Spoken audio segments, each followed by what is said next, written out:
What is up, everybody? Welcome back to another video. In today's video, we are back with another All-22 look. And today, we're diving into the Lions-Packers game, a 29-22 loss on Thanksgiving. And we're going to be focusing on the offensive side of the ball in this video. I plan on doing a defensive video as well. And out of this game, of course, there's been a lot of negativity, and understandably so.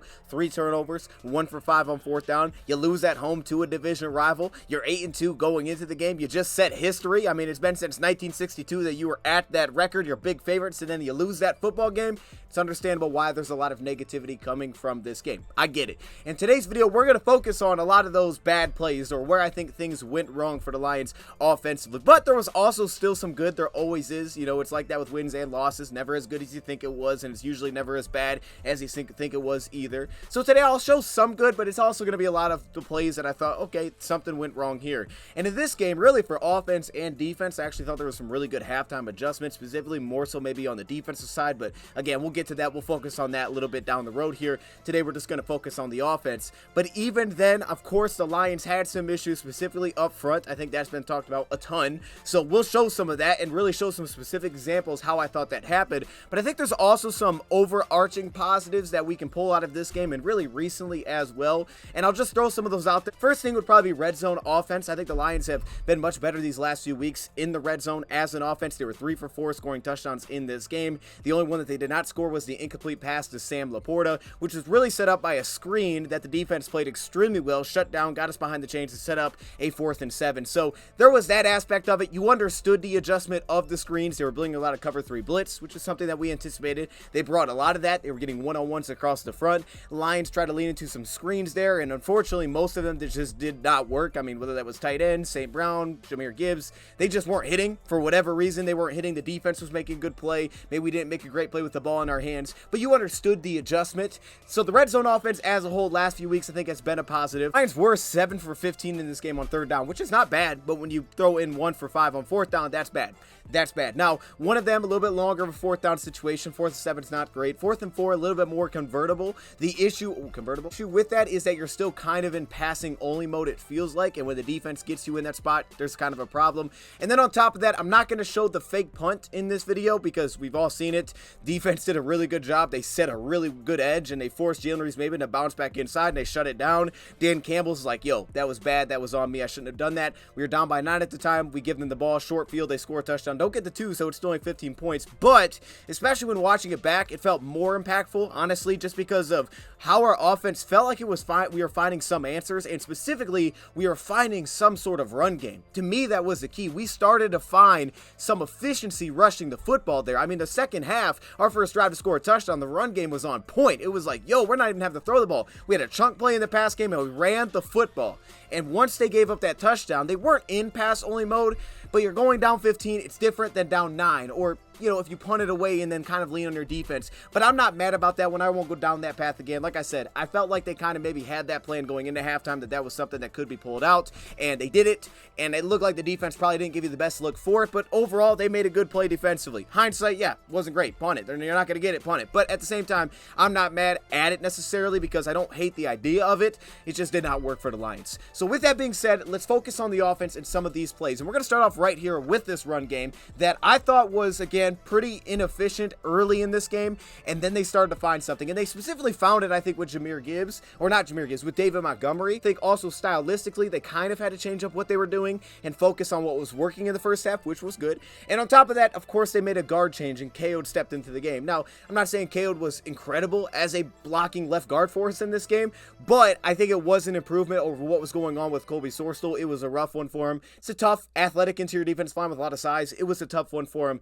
And then actually, on top of that, once K.O. stepped in at left guard, then we started to see a lot of Kenny Clark match up with Graham Glasgow. That matchup wasn't a lot better. I think he had a 25% pass rush win rate when matched up with Graham Glasgow. It wasn't a great matchup. They started to attack that, and there were times where we couldn't get off shot plays because of some issues on the interior. So we'll show some of all those things. We'll show some examples here. But this first play is a run play. Now, the Lions kept going out there with this full house pistol look, right? They would go a back, an offensive lineman, maybe a tight end. They would mix it up a little bit personnel-wise, but overall, it was heavy personnel, okay? That was kind of the name of the game for the Lions in this one, specifically early. We're going to play heavy personnel in this game. We want the defense to be forced to match personnel. We're going to try to pick up chunk plays there, kind of limit maybe what they could do in coverage, and I think we saw that. I think we saw the kind of idea. It worked for the Lions, and when you saw it work, you're like, hey, that makes a ton of sense. Maybe you got an edge on a slot, and you like that matchup.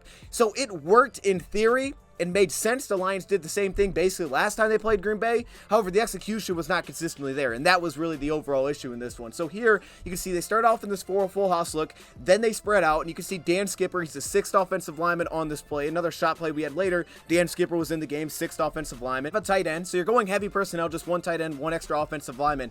And on this play, they do something that we've seen. They're going to go to a split zone look essentially here, but they're going to utilize the fast motion with Dan Skipper. The big difference here is that in the past, we would do this with the tight end. Here, we're doing it with an offensive lineman. Now, one of the best aspects of this team, and I know we kind of hit on it over and over and over, is their edge defenders. They are very good at the edge position. And right here you can see Preston Smith, who had an outstanding game against us, man. I hate to say it, but that dude was lights out against us in this one.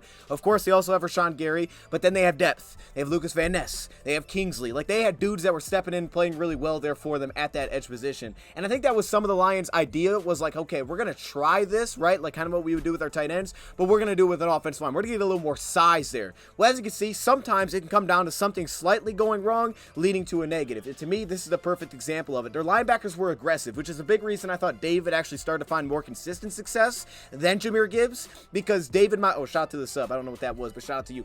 But David was better at kind of hitting and pressing, I think, these zone rushing holes that we were consistently trying to attack with their aggressive linebacker play than Jahmyr Gibbs was. Gibbs, of course, super talented, but he's not at that level yet, right? He doesn't do what David Montgomery does consistently between the tackles right now. But with that being said, we'll take a look. Here's the first play. So you can see fast motion with Skipper. Then they're going to bring around the tight end. They're going to spit up that split zone look. So here, as you can see on the inside, the A gap is filled by the nose tackle Slayton here. You can see Dave Montgomery is going to press upfield. Quay Walker begins to fill. So when he sees that, he decides to bounce. Now notice here with Skipper. Now this is tough. I mean, Skipper is a big man. This is a problem. And you can see right here, it became an issue. You can see Gary did a nice job, steps inside. He got low on the play, and he essentially took out both of our blockers. So Laporta couldn't get to the second level, hit the linebacker. And now as Dave Montgomery fills, presses his gap, he sees linebackers start to fill. He's like, okay, I'm going to bounce out of that.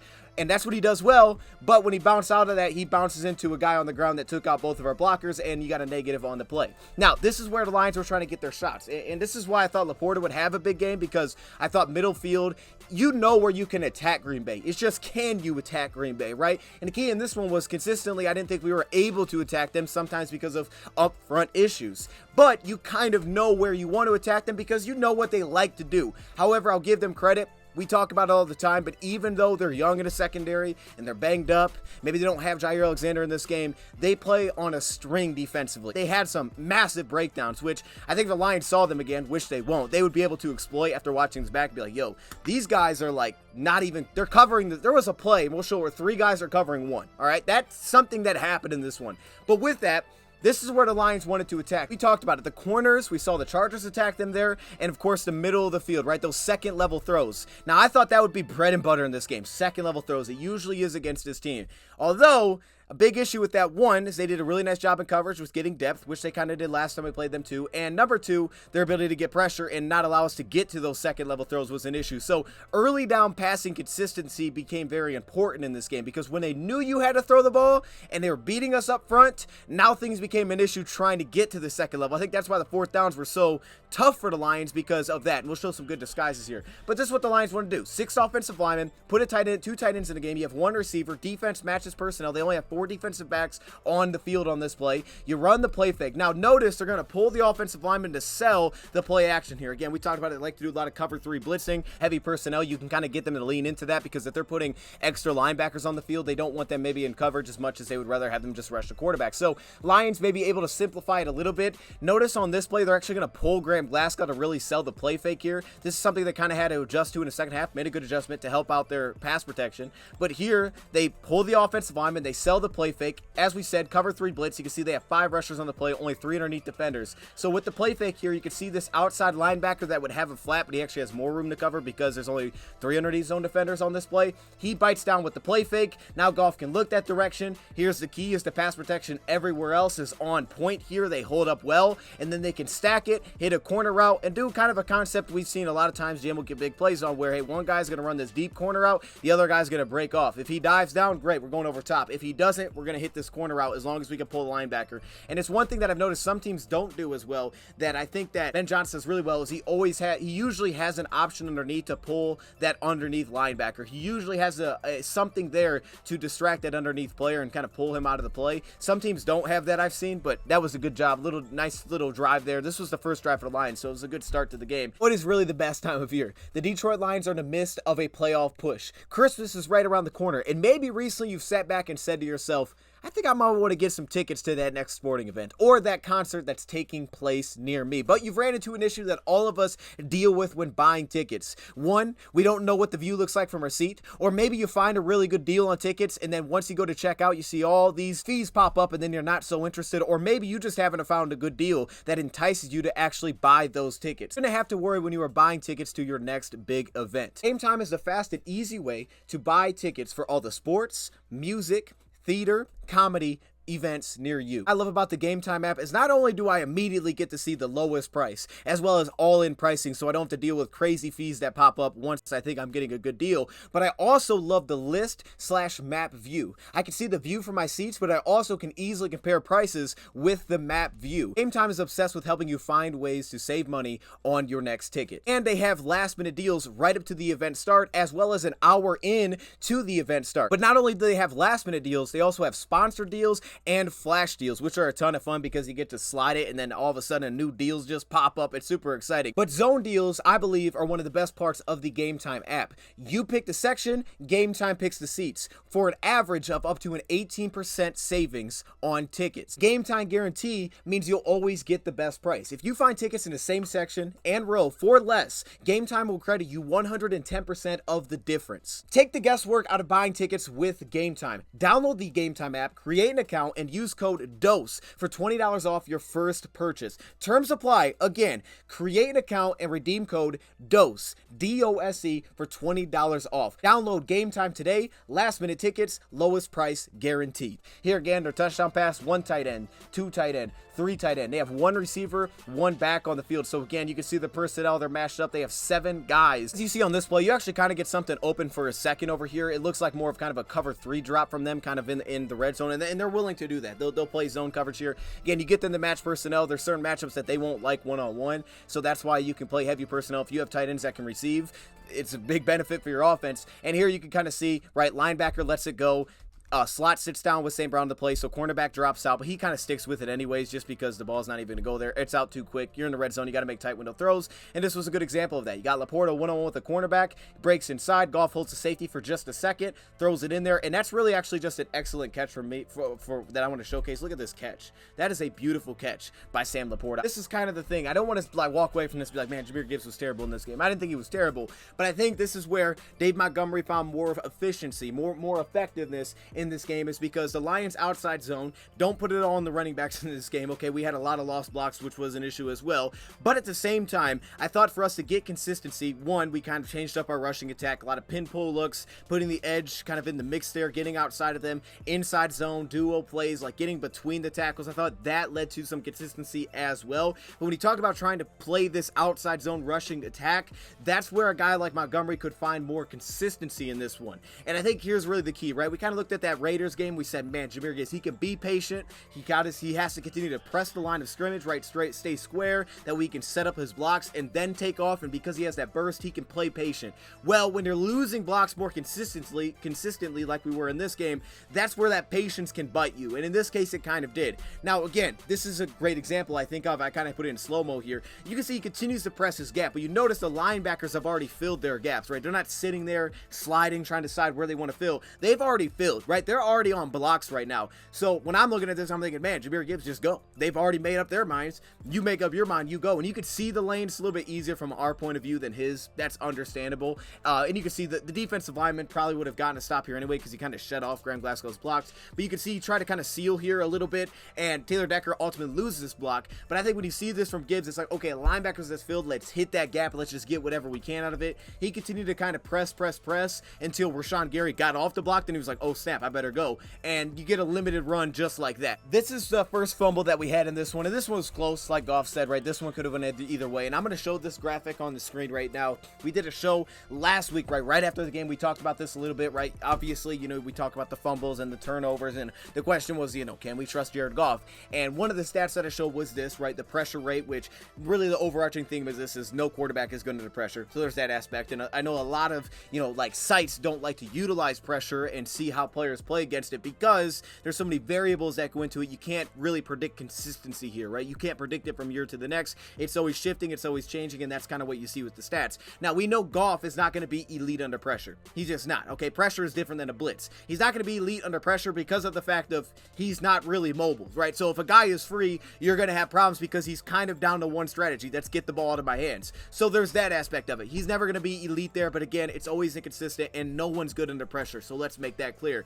But against the blitz, I wanted to throw this out there as well because last year I thought we were great there. This year, you got a few more interceptions. Now, I don't necessarily, you know exactly what plays these were. These are just the stats, so I can't put great context to this. We've been great against the blitz, so I still have confidence against that because we've been really good at finding answers against the blitz. This one, we had like a cover one play where they brought a blitz. Goff throws it deep to St. Brown. St. Brown breaks a little out route. It's almost like maybe he thought that was the hot on the play. Was like, yo, just get it out there to St. Brown. We also had weird plays like the grounding play, for example, where, you know, we think that they jumped, so Frank Ragnow snaps it. You can see Goff was kind of chilling back there just trying to see if something could get deep over top. No one opened up over top. Then it was almost like, oh snap, wait, there is no flag on the play. I got to throw this thing away. Throws it away, and of course then we get called for grounding. So you had weird stuff like that kind of happen, which is unfortunate. And this one, you could say is kind of close. You know, there's been articles written that have said that over half of turnovers are actually more so luck than necessarily based on like previous performance. So there's that aspect, but you know that if you lose the turnover battle, statistically 70% of the time you're losing that game. It just gets worse and worse when you continue to turn the ball over. And in that, you know, show that we did, we talked about that's really the key. The teams that have beat, you know, the top teams in the NFC this year have won the turnover battle for the most part. That's usually been the key. So the Lions have to make sure that they can do that, right? And some of these, I'm like, okay, that's not great. Then there's some other ones where you're like, all right, that one could have fallen a little bit more into the luck category. I'm not going to say this one falls into the luck category, but these next two plays we're going to show the fumbles are, you know, one on a scramble, right? Not tucking the football. You understood it. We'll show it. And then this one, right, he tried to get it off, waited too long, close between a pass and a pick. It's called a pick. A fumble, they walk it into the end zone, and all of a sudden now you're down a touchdown. So things can be this close, but we know that's how football is. So that's why I think it's so important to be able to overcome things. But in this one, right, these two mistakes were massive because of what it did for us the rest of the game. So these are not excusable. These are massive mistakes. But now, I think when you see a play like this, there's actually a kind of a positive overall that I take away, and that was that Goff still went through his reads with the interior pressure. It felt like the interior pressure, while there was one bad pass that he had in Laporta, we'll show that, it didn't necessarily take him off his plan, right, where I wanted to go downfield. I thought he did a good job actually stepping up in the pocket. The issue that came along with the interior pressure was specifically the fact that the second guy would get Jared Goff, right, and it would be the edge rusher that would be open on the play to rush the quarterback because of a blown block from the interior. That's where the issues seem to kind of sprinkle in. And we take a look at a play like this, based on what the Lions had kind of done a little bit later in the game. I think this is what they were trying to do. We're going to see Kyle Ram run a switch release here, and he's just going to go vertical on the play. Now, we're watching this live, we're like, yo, just turn around, you're wide open, because he is. They bring Quay Walker, they drop out a linebacker, this guy's coming down to play underneath zone, and this guy's also playing underneath zone. So they only have 3 underneath players. The middle of the field is wide open because this safety goes extremely deep on the play. But with that being said, they're going to run out of this clear out route, and I think the focus is on this guy for number 2, because you're going to see that they're going to try to get this guy potentially to carry it vertically, but specifically because if he doesn't, right, he's passing it off to nobody, and he understands that in a cover 3 coverage. The middle safety's there, but there's a lot of space that's open right over the middle of the field. So maybe you're thinking, hey, if we can have him think that that's a real threat, now all of a sudden he might carry this route a little bit. And that's what the plan is, to open up, who's going to kind of delay it. A Jamison Williams, he's going to run this whip route. And we want to pull this slot inside.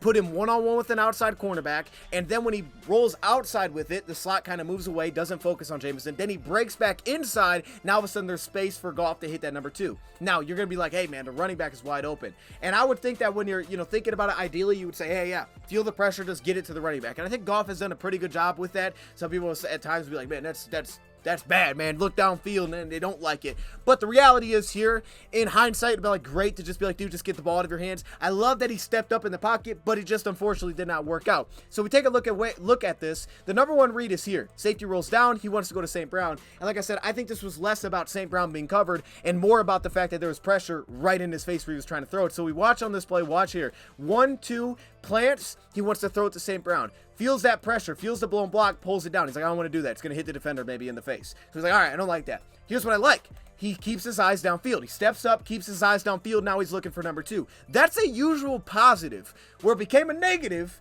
is when Taylor Decker right here is losing that block to the edge rusher.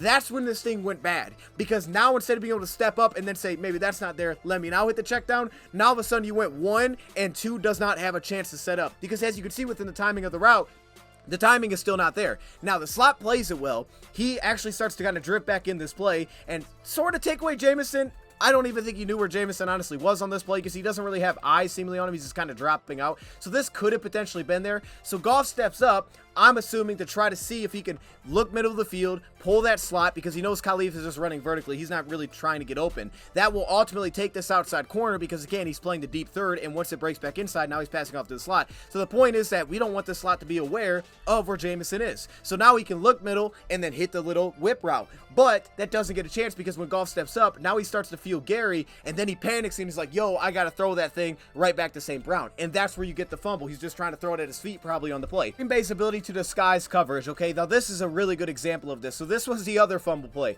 And you can really see how this one took place because the Lions were seemingly thrown off here.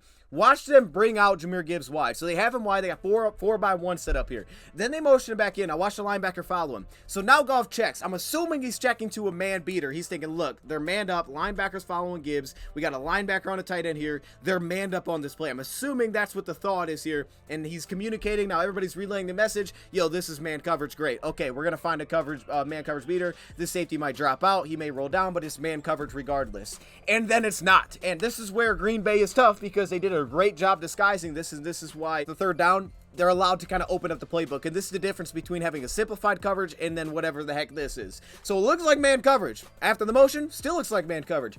And then it's not. So now the ball is snapped, they drop out. They drop into what looks like a cover 6 look here defensively, okay? You got a 1/4 and a quarters look from this defense. And that's where things go really bad for the Lions here. Because now when they drop out, you can see with Goff drops 1-2 what they're trying to set up. If this is man coverage, you can see the first read on the play. Okay, great. We're going to set a pick here because we got a linebacker on a tight end. So again, Goff is saying, what's my matchup? That's my matchup. Got a linebacker covering the tight end. So let's set this little pick play with Josh Reynolds. Release here on the fade here with Sam. If I can hit that, I'll drop that in the bucket. Single high safety. The other safeties roll down. We're going to have a lot of space to hit that pass. Makes a ton of sense. Now, post snap, they roll out of it. He looks there. He's thinking, I can still probably drop that over there, right? I can throw that pass, but then there's zone coverage. So now off of that, you have this dig, but it's going to be delayed because your receiver was trying to set a pick, but he's not setting a pick on anybody, so he's just kind of walking through. So that is going to take way too long to actually open up for Goff to hit that pass with the pressure that they create as well in the interior because, again, Graham Glasgow against Kenny Clark was not good either. I mean, it was arguably worse than when KO took over at left guard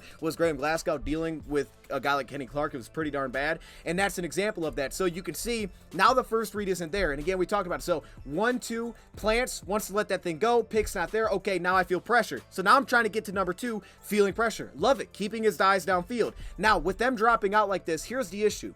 If this is man coverage, right, these crossing routes don't have to be the depth of the first down necessarily because you're thinking we can get a catch and run opportunity here with Khalif and St. Brown. But because they're in zone, they're not going far enough for a first down if they sit down. If St. Brown rolls across the middle and sits down, he's not at a first down, right? And on top of that, it's more so the fact that you can't get to that because your pressure's already in your face. So there's that aspect. On top of the receivers don't sit down, they run through coverage. And again, by the time, you get to a place where you cross in coverage and now you could sit down, Goff is literally running for his life. So a lot of things went bad here, and disguised with taking away the first read, they also got pressure, which is usually a pretty darn good game plan. So here, Goff doesn't like the first thing, goes to the second thing, tries to keep his eyes downfield. The dig route would have been the hit, right? Dig route would have been there, it'd have been money. If the pass pro holds up, this dig route is the first down because it's going to open up with all linebackers sitting underneath and dealing with this cross route. This route is going to be open, but it's not. Now, Goff, I think, does not a bad thing because he's stepping away from the pressure on this play.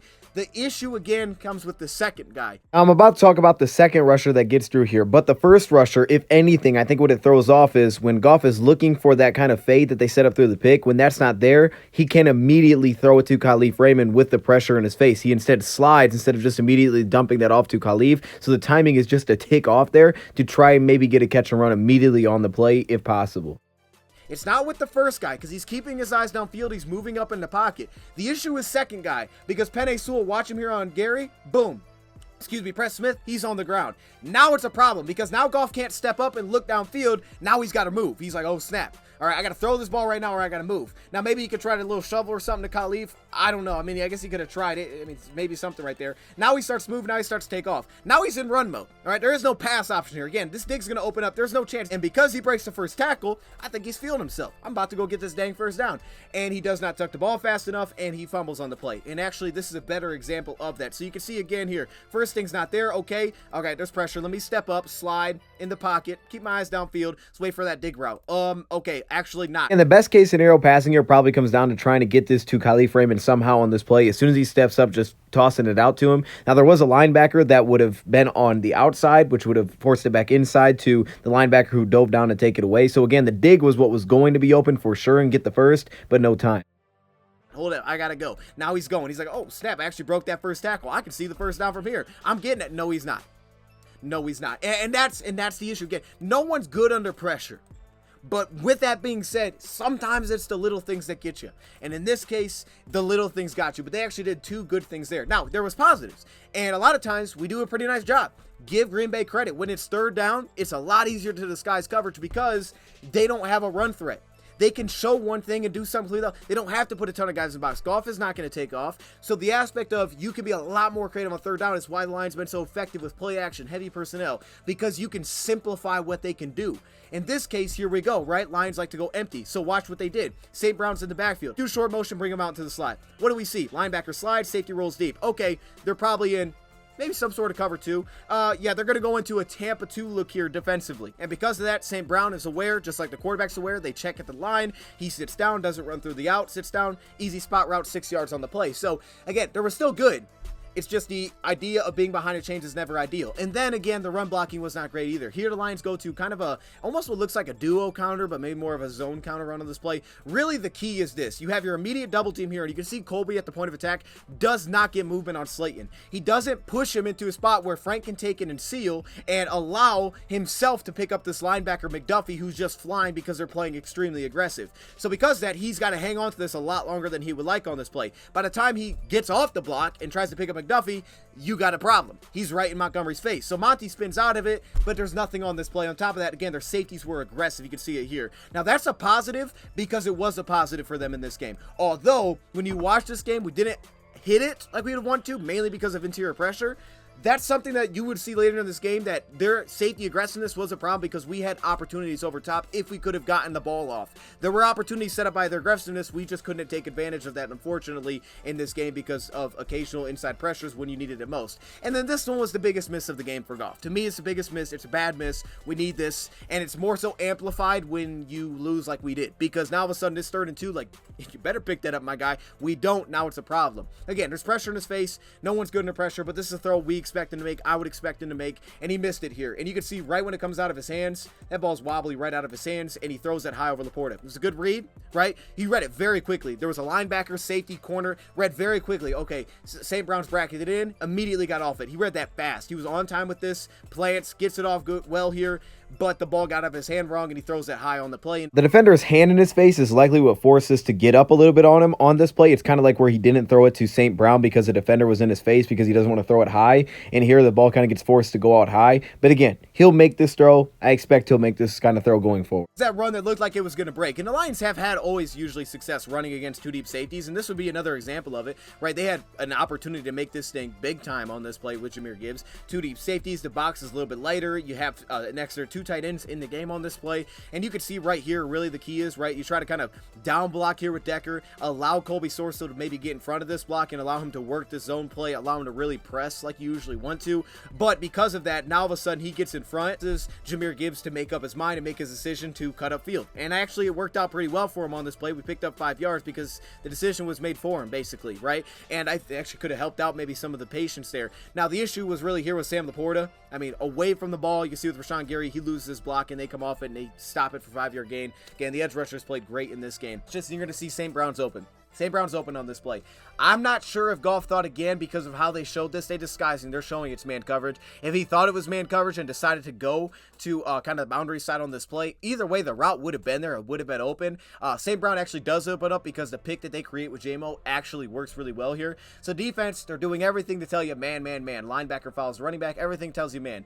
Then it's not. Kind of like the last play that we saw that went horribly wrong. So they disguise it again. Now they go into a Tampa 2 look. Linebacker drops out. Here's the key on this play is that Jameson Williams is going to basically, again, run a pick play. He's going to run a pick play, pull the cornerback out in zone, allow St. Brown to sit down, and Jahmyr Gibbs is going to pull the outside corner. Now, all of a sudden, you have a big real area to throw to hit Amon-Ra St. Brown. So I don't know if this was like, okay, Goff went to the wrong side of the field necessarily, because where he's going to go is going to be open on this play, or if, you know, whatever. Like, I mean, maybe you weren't anticipating to actually work out, but it did work out really well. He sat down, he was open, that ball would have been out by now. Now you got a first down. He goes away from that. And I think part of the reason he may have went away was because immediately Quay Walker opened, of course, to the field side, open to the 3 receiver side. That makes sense that you would. I mean, if he thinks this is man coverage, I wouldn't think that he would still think this is man when you see the linebacker open up like this, unless he expects like Walker to pass off with JMO and then this cornerback to, you know, dive down on St. Brown, this cornerback take Gibbs. I mean, in a perfect world, maybe that works out, but I think as soon as you see Quay Walker open that way, you got to be thinking it's zone coverage. And again, it's not like the read was bad here from Goff. It's not like Goff was like, man, he wasn't even looking at somebody that was open. He was looking at someone that was going to be open. The issue became mainly the timing within this play, because what he's actually going to throw to doesn't get the time to get the ball off. It's a 4th and 4, but you see here with Penei Sewell, as you're going to see, he's going to lose his block. Now, one thing the Lions started doing specifically was getting real focused on we have to help out our tackles. So like this with the tight end, chip, keep him inside, right? Keep Rashawn Gary inside, helps out Taylor Decker. Here with Gibbs, don't really give much of a chip here. I mean, he's kind of on the outside, so I guess he could help a little bit, but this is just putting his head down, lost the block immediately, so you kind of throw off the play here. That's really the key to me on this one. You can see linebacker moves away, so now Goff on this backside here is where he's going to go with the football. And the timing, again, would have been on point naturally. You would have liked to hit St. Brown because it would have worked, but the timing would have been on point. Goes to his 3-step drop on the play. They only need 4 yards, so 1, 2, 3, sits down. He's going to pull this linebacker, look at Sam Laporta, then he's going to step up, and he's trying to get this off before the break happens. He saw this linebacker open that way, so he was like, great, I'm going to have area to throw this. I'm not saying this is a bad decision, but when you get an immediate lost block, that happens. So yeah, perfect scenario, he would have went here with the football. I get that, but I think when he saw the linebacker open up away from it, he's like, great, it's zone. I know that I have this. All I have to do is get this linebacker to go down, and we know he loves to throw the dig routes, and we would have probably had another first down on a dig route, which we love to do, again, because they didn't blitz.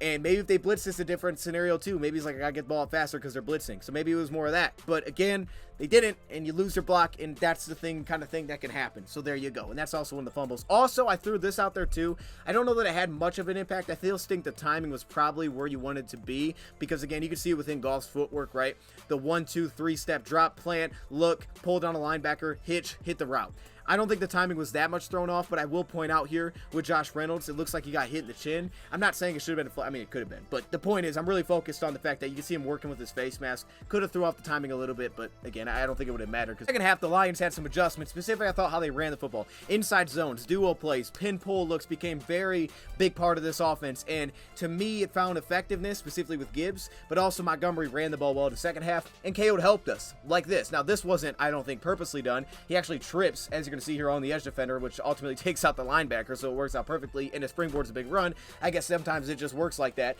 but the pin pull look became a focus, and St. Brown, actually, as much as maybe you didn't hear his name immediately in the second half, was kind of a difference maker, blocking specifically for us. He became a difference maker for us, what he could do in terms of helping against pressure, and then also aspects like this, where he pins down the edge defender. Not great, but he does enough, and it allows Decker to get outside. KO takes out the linebacker in a crazy way. JMO steps in. It looked like it was going to be nasty, I promise.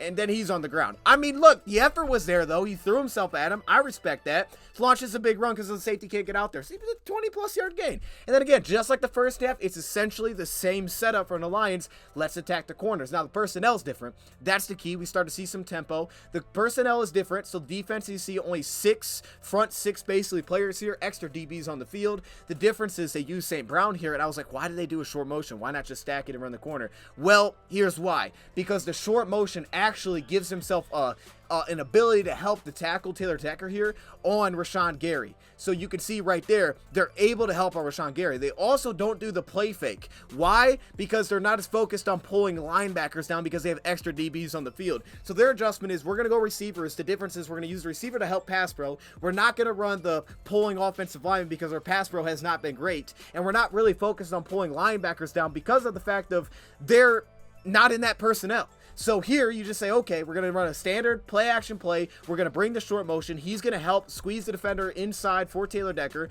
That allows Goff to have a pocket to hit this pass. You stack it up, you run the corner route. And again, linebacker pulled down by the back, you hit the route. Pretty much as simple as what we just saw in the first half. But it was a nice little, I thought a nice little twist on it. You can see what they were trying to do. This one wasn't anything special, to be honest. I mean, really the only thing you look at here is what the heck are the Packers doing? The fast motion threw them all the way off. They go man coverage. They go cover one here. The fast motion became a disaster here. Look at this. I just want to showcase this. So it looks like the safety's rolled down. He's going to take tight end. Then the fast motion happens. Safety says, okay, I'll take that. Linebacker also takes that, as well as this linebacker also takes that. 3 guys literally cover one on this play. 3 guys. So you can see the running back is not covered, and the tight end who's running this really this overball route is not covered. So this could have been something bigger, specifically if you could get this out there to Monty. I don't think you expect this to happen defensively. The one thing I could take away from Goff is like Montgomery, I thought helped with the sudden pass pro in the second half because he was pressing these linebackers. He was making them make a decision. Oh, you want to blitz? Because we saw some free rushes. I'm going to press up at you, right? I'm not going to sit back. So I'm going to go at you. Either I'm going to pick you up pass pro because you're going to come at me, or I'm going to run a route and you're going to have to deal with me. And in this case, he's going to run this little swing here. Now, he reads first, runs the swing because, and you can see no linebacker follows him. I think when you see this other linebacker, if you see him run across the field, you got to be thinking, look, literally nobody's covering Montgomery.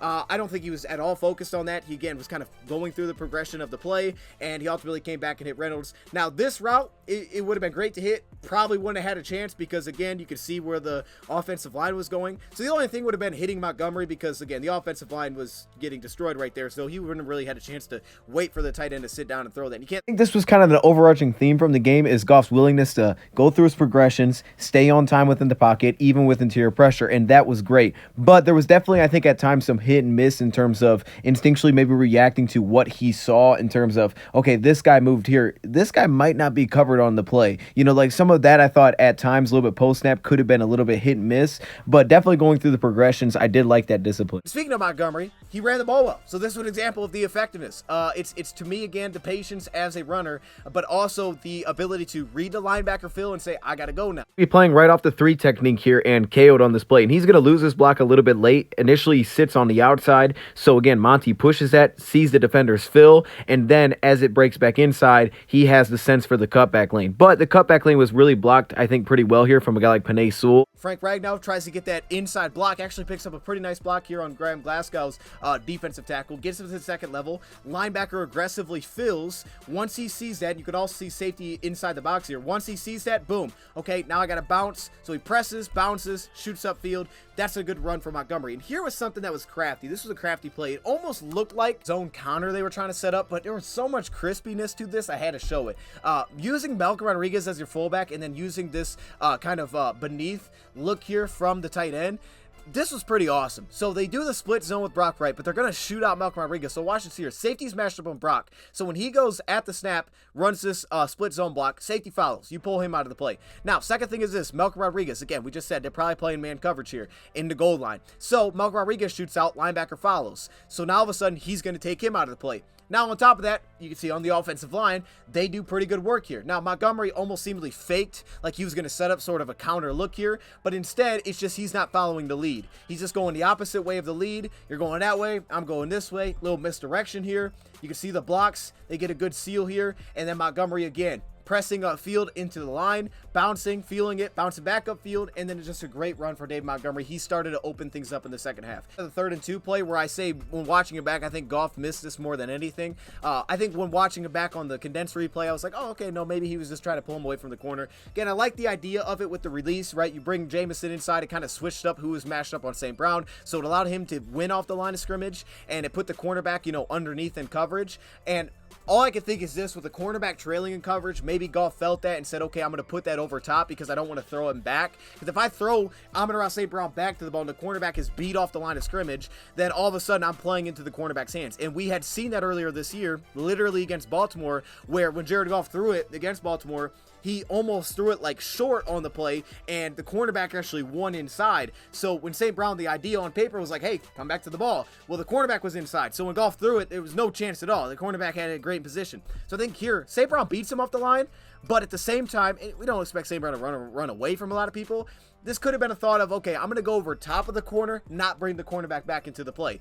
But, again, by the design, St. Brown kind of pulls it back down. Now he's just a foot off away from this pass. Again, I think you could throw this more on. Goff missed him by a step here. That's perfectly fine. Regardless on this play, again, it's inches. It was inches. And things like this get emphasized when you're in a hole. That's just how it goes. So even though they're in cover 1 here and you get the one-on-one you like, and we usually like St. Brown there, and we like him here too, it's just that. And again, the reason I would say it feels like Goff missed a little bit more on this play than anything is because of the corner route that they run on top to take the safety out of the play. You probably don't want to pull him too far that direction. I think that's where you want to create that space. But also, where St. Brown is at, you could have said, well, maybe just throw him a little bit further towards the sideline. But again, maybe he was just trying to push it away from the cornerback on this play, and that makes sense. But small margins, he's not the biggest receiver out there. So when you miss by just a little bit, that's where you can get some of those incomplete passes. Didn't hate the play calling. I can understand it. If you said, hey, Lions are going to start throwing some screens in the second half, I'd be like, that makes sense. Just like Chicago. They're bringing extra blitzer a lot of times. They're playing a lot of cover 3, zone coverage.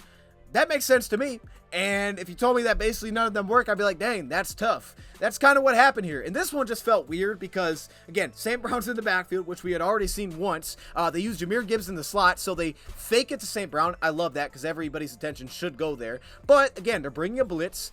This is where it works out weird. Quay Walker, who's blitzing on this play, basically walks himself into this with the pass rush. He essentially walks himself into Jahmyr Gibbs here. A lot of times on these tunnel looks, you're trying to get back inside, right? You're trying to set those blocks so you can shoot back inside. But I think because Quay Walker literally walks himself into the screen, Gibbs is like, you know what? I don't love that, right? I don't love that. It's not there to set up. If the blitzer would have went through, now all of a sudden you're like, yo, this is a big play, right? Gibbs can kind of play behind his blocks, then he can get upfield if he wants to. He can have a huge gain here. But with that, now his options are seemingly a little bit limited. So now he tries to press behind the offensive lineman a little bit, but he can't go too slow. And now he stumbles over his feet, and that's not as big as a gain as you would hope on this play. I could say looking back, like, oh, immediately just go. Then you're just going to run yourself into traffic on purpose, which is not ideal. You're on a 3rd and long, which was set up by the grounding call, which was, again, just very unfortunate. And here I would say the only thing is, man, with your speed, just go, dude. Just get outside. And I get it. I love the way that Gibbs reads leverage, right? He feels it outside, so he's going to try to play behind his block. But it's like, bro, just go, because you have way too much gas to be indecisive. You can run by that guy, okay? If you can't, that's fine. I guarantee you can run past this dude. I would bet on you being able to stick your foot and just go. I would bet on that. Here he kind of tries to play behind his block, and it's a limited gain because of that. So again, and KO is also not the best athlete in space. Not putting this maybe a ton on KO though. You can understand the vision here of what this could turn into, right? If Quay Walker is not right behind him, because if he can press into the block, get the linebacker to dive in, and then slide off of it, there is a potential touchdown on this play. But because Quay Walker's on his heels, I think it kind of messed up the patience to kind of settle in behind the block.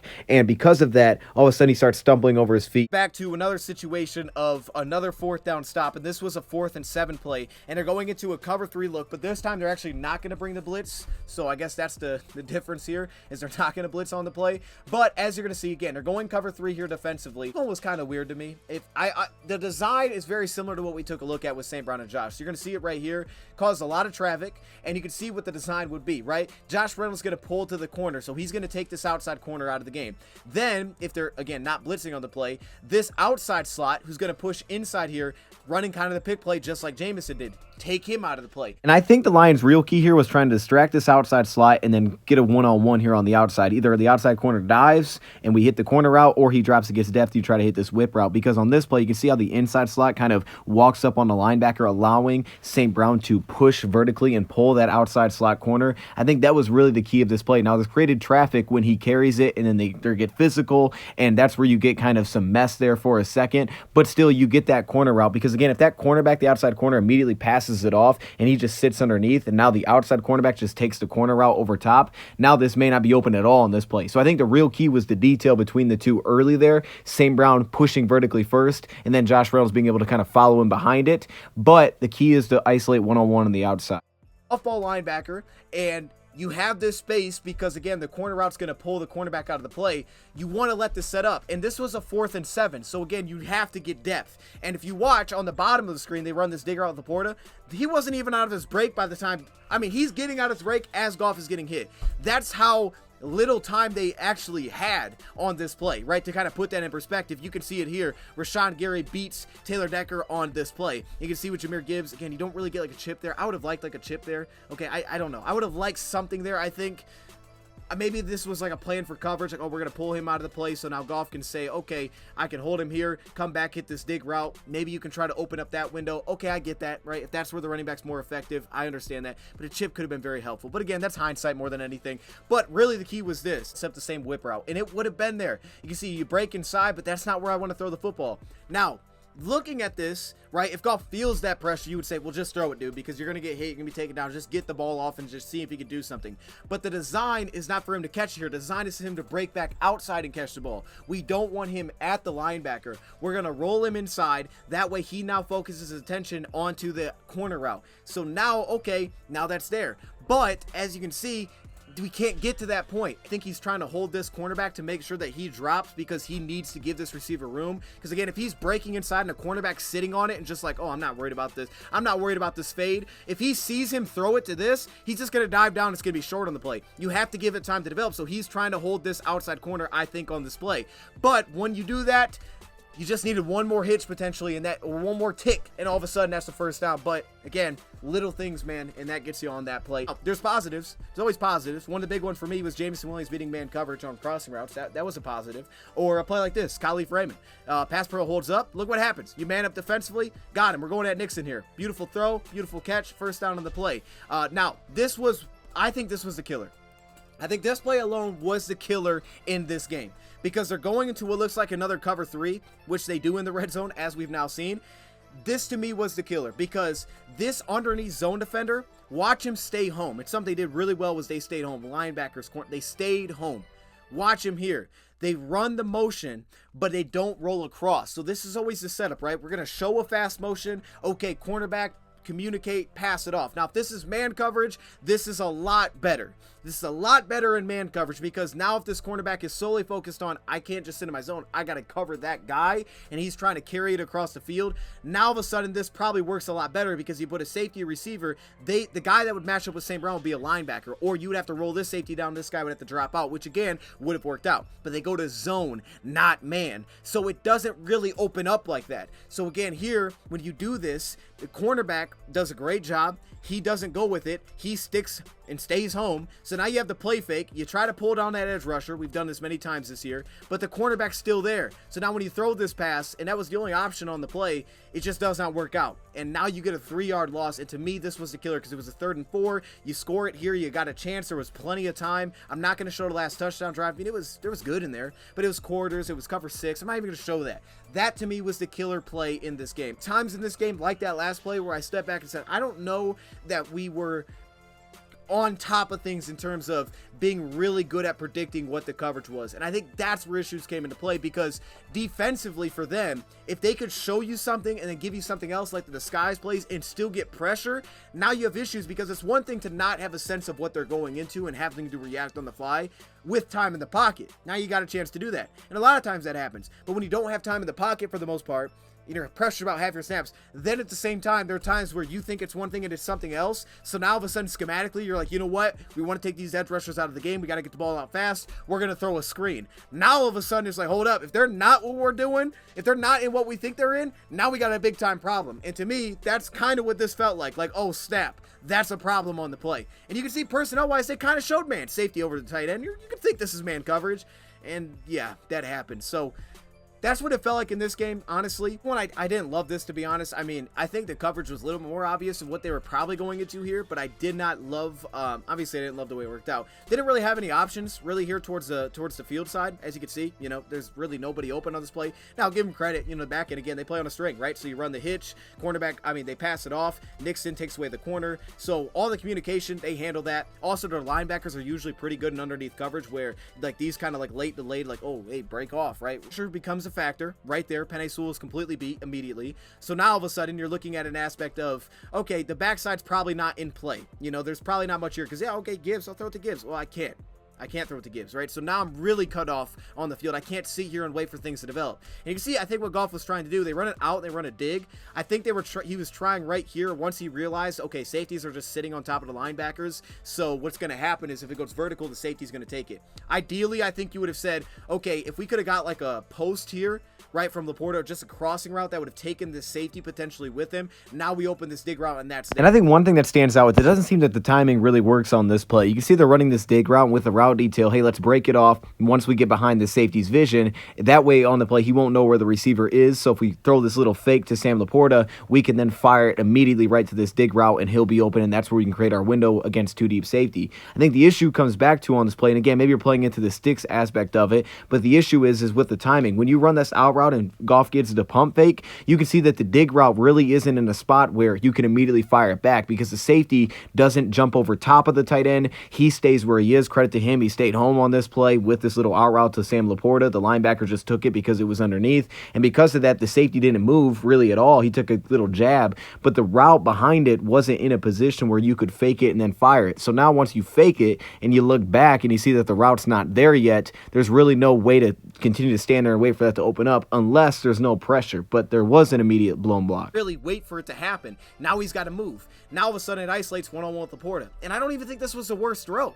Based on where the linebacker's at, right? The out routes, you can't throw that. But based on where this is at, this doesn't look like the worst throw. Now, again, they're manned up defensively. Doesn't look like the worst throw here. You got him one-on-one with the linebacker. That's not a first down, so you can't really throw that. Kind of feels like a 1-2 setup where when Goff realizes that the safety is sitting over top of the tight end on this play, he then throws the pump fake because now he's saying, okay, that route's behind it, so now we have the level to try to hit the shot play into the end zone, right? Because the safety is playing over top of the tight end. Then the next thing would probably be, okay, isolating a one-on-one here underneath with Sam Laporta on this play. Now, it's a little bit difficult for timing to get the pit fake, then look back to the middle, and again, once that's not there, trying to come right back to the out route. Like, that feels like the timing is going to be difficult. I don't hate the matchup because, again, if we can get maybe a little catch and run or lead him and he falls forward for 2 yards, there's a first down on the play. But Walker, credit to him, does a pretty nice job sticking with this, with inside leverage, sticking with an out-breaking route to the point where maybe you don't feel great about throwing this pass. You see on this route, there seems to be a little bit of a fade element, right? Because he breaks this off at like the 8 and he starts to kind of float up to the 7. So again, with the timing, I think they were trying to extend Laporta's route in terms of like start to fade up a little bit. That way, if Goff has to come back,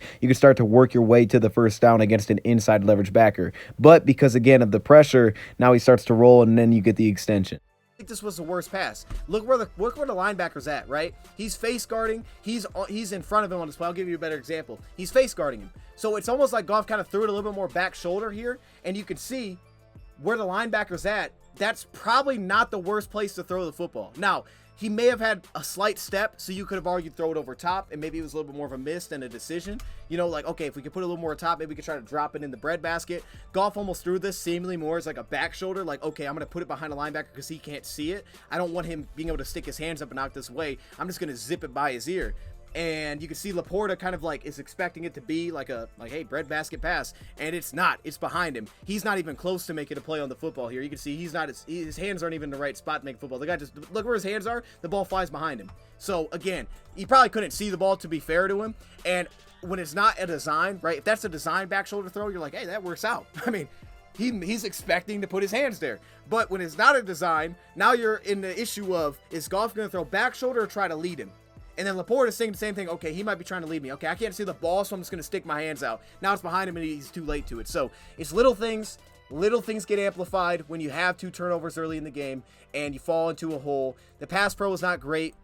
I think KO helped us. He kind of steadied things on the offense fine. He wasn't perfect, but he steadied things. I thought the play calling was better. I thought the run game scheme was better. I thought Monty helped us. But as you can see, it's little things. And I got to give a lot of credit to Green Bay. They got pressure. They disguised looks, especially on obvious pass downs. They limited our ability to be successful on early downs. We had a couple shot plays. You could see it. We could set that up all day long, I believe. But there's like an example where Khalif Raymond gets vertical. Safety bites down on the play fake. You do a play fake, safety bites down. Oh, great, right? They're playing aggressive. But you can't get the shot off because you have an immediate lost block. Graham Glasgow's getting pushed back into Goff, so now he's forced to move out of there. Once he moves out of there, now you can't get the shot play. I mean, Goff isn't going to flick that thing 60 yards in the air, right? So now he's like, okay, I can't go there, and I got to check it down. So they did a good job of limiting what we're really good at, what our bread and butter is, with pressure. And also, we had some self mistakes too. I mean, we missed some throws as well. But without that being said, man, as I said, it's always better than you thought, and it's never as bad as you think it was. That made no sense at all. I'm going to leave that there. Thank you, Prop, for watching. I'll see y'all next time.